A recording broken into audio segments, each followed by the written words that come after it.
Yeah, hi, Lauren, Steve. Originally, that 4-day-a-week bus schedule, what the district calls a rotational bus schedule, was only expected to last a few weeks in December. It was then extended through January 17th when the district hopes to phase it out and replace it with new measures. But at this point, it's still unclear whether or not that reduced bus service could be extended yet again, while those new measures that the district hopes might replace it are creating separate concerns for district parents tonight.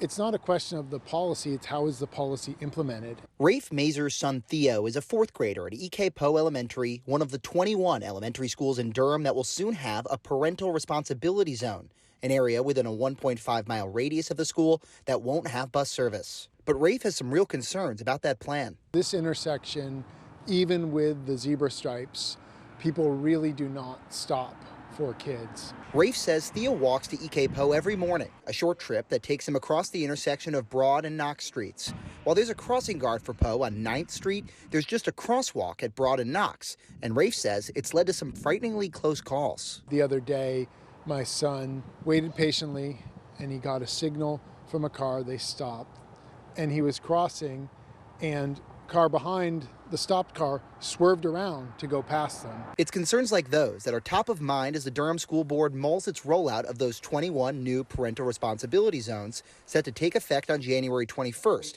which could lead to hundreds more kids walking to school each morning.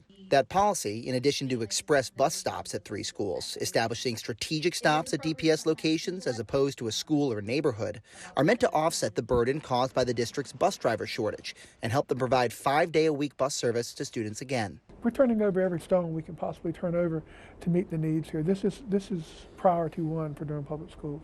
We went to the district's COO, Dr. Larry Webb, to find out, even with the new measures, if parents could expect the reduced bus service past the 17th. I can't tell you a finite end or anything of that nature, except right now we are scheduled through January 17th. Webb says the district has 7 new drivers they're expediting into the workforce, but admitted they're still about 15 to 20 drivers short of where they need to be, and acknowledged that pay is a factor as the market for drivers becomes more competitive. He says the district knows all the options being weighed, including the responsibility zones and express stops, are ultimately a stopgap. Anything else is just a shortcut, but that's the ultimate fix, is making sure we have the right caring employees doing the job, and that is not as speedy a process as we would like.